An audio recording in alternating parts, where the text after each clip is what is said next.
The following is a transcript of a conversation between Matías De Stefano, referred to as me, and his higher self, referred to as I am. 29th January 2021, Scheme. Me. Walking through the Temple of Horus in Edfu today, as I paused for a moment in front of the indecipherable code on its back, I remembered a word I learned to use a lot in school, outline. When we had drawing class, I learned that to make certain designs, it is necessary to first draw what is called sketches. Although originally sketch is a small, dry, and fast bite, derived from the French croque, its fast and immediate attitude was transferred to art when referring to making a quick and dry design of what is expected to be done later. When I saw the hieroglyphics, it came to my mind that to achieve such perfection in such a structure, by performing carving tasks in high and low reliefs, architects and artists must have made many sketches of the drawings and many schemes of how to distribute the content so that it was perfect in the desired space. Beyond the artistic aspect, the sizes, dimensions, spaces to be occupied by the designs, much of the task was of the scribes. They had to summarize, be specific or elaborate according to the space available to develop the content. They had to be schematic. I remember that in class, many teachers taught us to make schemes such as comparative tables, synoptic tables, thought schemes, ideas, argumentative lines, text summary, conceptual tables, everything to outline the content. That is something that always fascinated me, finding a way to summarize a text, an idea, to read between the lines, that is, to choose, and to be able to learn a whole from its small parts. When I went to university, I saw that, despite the efforts to practice intelligence, the schematization of information, many of my classmates still had problems to achieve it, and when they had to summarize, they underlined everything, leaving few words unmarked, or it was impossible for them to relate ideas by making synoptic tables of easy access to the concepts. I am. The human has schematized his life since time immemorial. The first schematizations of existence were cave paintings, rupes, or rocks. Using plant pigments, mixtures of minerals with blood or water, early humans narrated their lives through simple images of animals and people performing activities in a schematic way. Although for us today it is art, at that time it was a way of leaving teaching, history books and activity.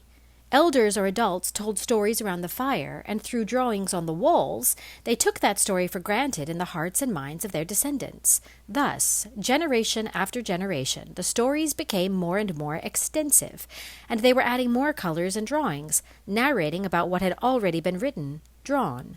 Using simple pieces such as the schematic image of a human with a spear in his hand and in front of a mammoth, it was not necessary to narrate everything that happened. Me. So a story like, that winter morning when we were about to leave the cave to hunt, we never imagined that right in front of us would be passing the herd of mammoths, of which the largest would stop before the snow, and grandfather would take his spear and carefully, covered in his skins, crawl through the white snow until he pounced on the enormous creature, which, if he managed to catch, would be the salvation of the family during the hard months to come. It becomes a scheme. Cave, person, spear, white, mammoth. And the next time you see the outline, if the story was told, you'll know what it's about, and the simple images will tell the story on their own. I am. A picture is worth 1,000 words, they say, although in most cases it was an image that generated the 1,000 words. The rock designs became more complex, telling more details, detailing animals, plants, houses, stars, people, objects, and even actions. Each of them had a specific sound related to what they emitted, a kind of onomatopoeic language, where dog would be said wow and cat meow. This created the languages with which to tell stories, and those same noises began to describe actions. Meow, tap, tap equals the cat walks, alluding to the sound of footsteps. Words began to be outlines of actions and realities. In this way, it was no longer necessary to see the cat walk. With someone saying the sound, the mind would be responsible for creating the image and designing the story. Me. I find it fascinating because this is something that today we naturalize as normal, but in the origin of the human, this was almost like inventing a spaceship or wanting to use advanced technology. It was an impressive discovery that allowed the human to schematize and conceptualize reality, driving the brain to be just intelligent. That is, to read history between the lines, to see an image or listen to a sound, and develop all the content, something that today we would describe as opening a zip file on the computer, where the content is compressed into bits, and when you open it, it decompresses, showing a lot of content hidden within itself. It is incredible how our intelligence emerged from the schematized interpretation of reality. I am. And they didn't stay with that. The longer the stories, the more elements they needed, but it was increasingly difficult to have to paint everything and be drawn to be understood. So a solution was found to further schematize and make objects become concepts and concepts into sounds. Me. How was it? I am. When you look at the walls of the hieroglyphs, you will notice that many of them are repeated, but others are strange and unique. For example, you find many repeated feather symbols, or many waters with their very schematic waves in point. These represent sounds and are used to put together a larger sound that would be impossible to describe in a conceptual drawing. For example, saying sun or light is easy. It equals a circle or a circle with lines coming out of it. But saying sunlight is hot and burning requires more words difficult to describe in a drawing, and therefore you choose to look for sounds that look like the verb burn and heat and write it. In addition, they used the conceptual. That is, if they refer to a priest, that is, the bearer of light or consciousness, what is done is to draw a person sitting with a sun in front of or above the head, and everyone will know what he represents. This creates the sacred scripture, the hieroglyphs, which are not only Egyptian, but of all cultures that have used the same concept. And after them comes something much more interesting, the lyrics. By schematizing the same hieroglyphs to be written on paper or clay in a fast and agile way, the same cave designs or carving in stone that sought to schematize reality became mere schemes of themselves called hieratic, which originate the Phoenician and Semitic alphabets. In ancient traditions, the cow and the bull were symbols of creation, motherhood, fertility, and wealth, and therefore they were attributed the divine aspect of creators of the heavens and the earth, of being the ones who originate all life, because the milk and meat of the cow feed families, and the strength of the bull opens the furrows for agriculture. Therefore, they were the main symbol of creation. The god Apis was graphed with a hieroglyph of a bull, which ended up being schematized only on the head with its horns.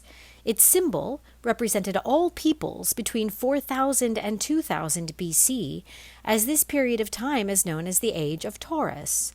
Taurus initiated this age of wealth, and therefore the bull was the connection between the human and the divine. Throughout the Middle East and the Mediterranean, the cult of the bull was common at that time, originating bullfighting myths and symbologies from Persia to Iberia. In each region, Apis had become the foundation of cultures, and therefore the beginning of all things. His head was schematized into a triangle with 2 lines upwards, and everyone called him Ox, which in Semitic languages says Aleph, me, and in Greek they say Alpha, I am. Alpha, Aleph, Apis, they all sound like A. And look at the letter A, a triangle with 2 lines, which in Roman times was rotated 180 degrees. Me. So A was in the V position. I am. That's right. Me. And every time we write the letter A, we are writing the old scheme for Taurus, which represents beginning, and therefore it was replaced at the beginning of the alphabet. I am. Followed by the B coming from Bet, which means house or corral, where the bull is put in, where the harvest is kept, the wealth, and it was like an open box underneath with something entering it or inside, which was schematized into a lying B, and later it was written sideways, turning it 90 degrees. Me. It's fascinating to think that actually we all write and read in hieroglyphics. I am. But so schematized that we fail to understand them separately. And yet each letter has a profound story that tells the human and earth life of at least the last 10,000 years. Me. Everything we talk about and write is a schematic of the world, literally. I am. Scheme comes from the Greek Schema, which means form or figure, which comes from the Indo-European seg, meaning to hold. It is the figure that holds a great weight, meaning that contains many things in a simple graph. From graph, which equals to write, me. And every word contains not only a meaning, but every letter in it also contains another. It was a way to save space, but it ended up giving us a much more expansive tool, which gave us the ability to develop ideas, dreams, to describe the intangible, invisible, the extrasensory, and transmit complex ideas with concrete details. I am. In ancient times, language was used to tell stories or give directions, nothing more, and stories were basically indications of life, practical guides to subsistence. In a way, the story was an agglomerate of concepts and activities summarized schematically, collected to be transmitted in the same narrative. Thus arise the legends of legend, collected, of the Indo-European leg of the same meaning. It is the grouping of lived concepts which are transformed into legends, myths, and above all, parables, that is, short stories or phrases made with the intention of giving guidance, advice, and summarizing the possible answers to many questions in one. Me. Those are like the typical self-help phrases of today, which seem to say nothing and be empty of content, but when your consciousness awakens a hidden concept or asks the right question, the phrase makes sense. I am. That's right. The question is the password of an information encoded in the form of a schema.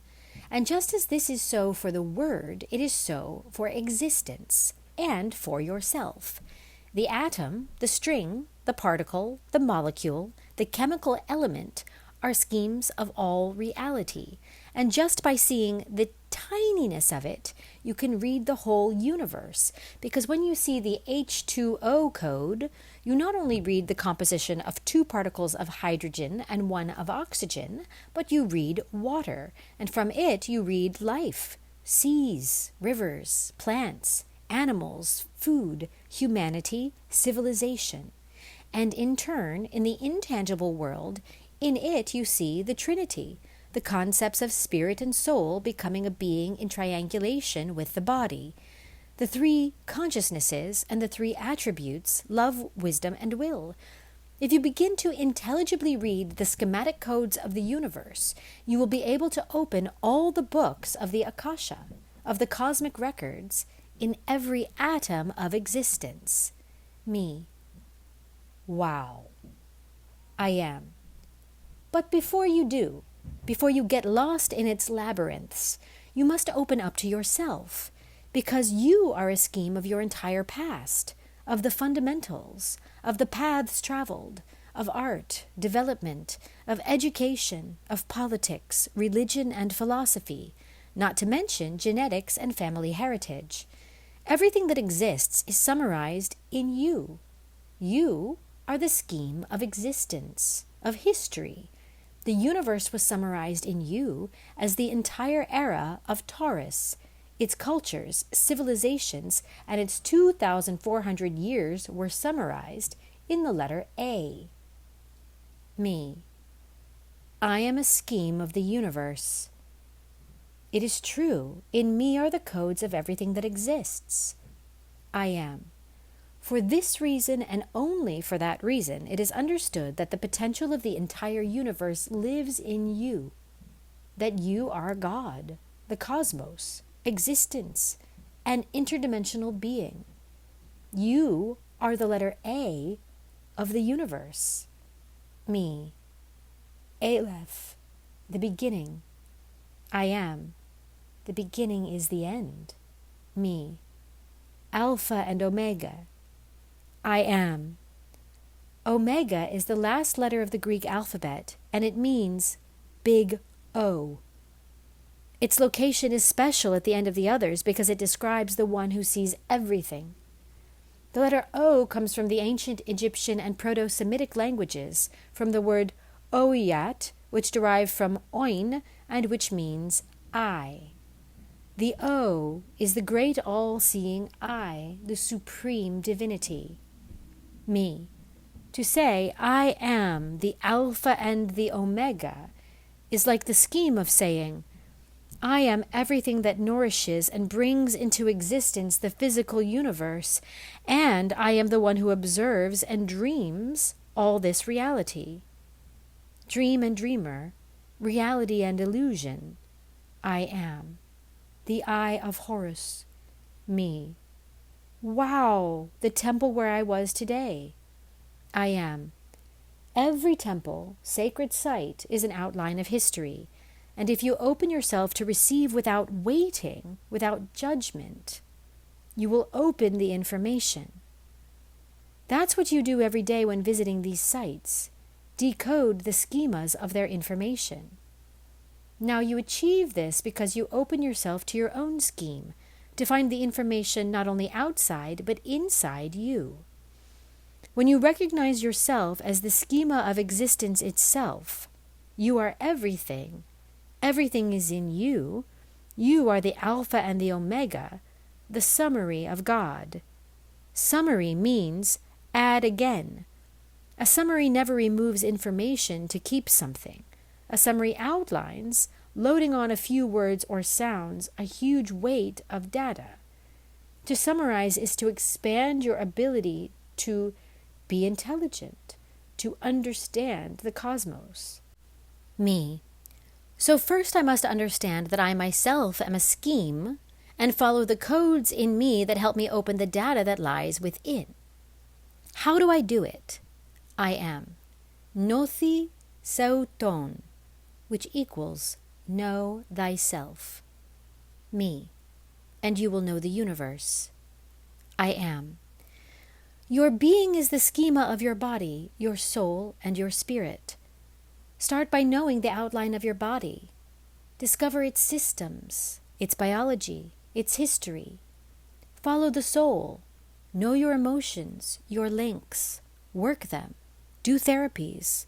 Look for your origins. And it ends with the spirit.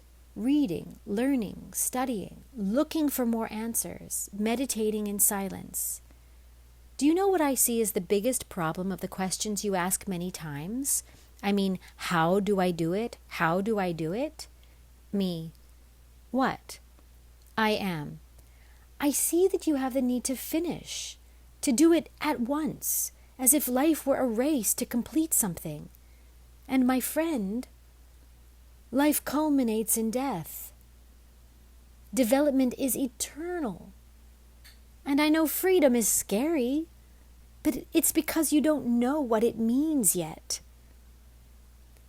Life itself is a process of expansion. There is no end. Do not fight to finish something right now. The important thing is that you do it. There is no goal after opening the data that lives in you. The only practicality is to discover your free creative potential. Did you stop using the A when you learned to write it? Will you stop using A now that you know its origin? Me. No. I am. The only thing you have done is decode it. You have seen its inner potential, its original meaning.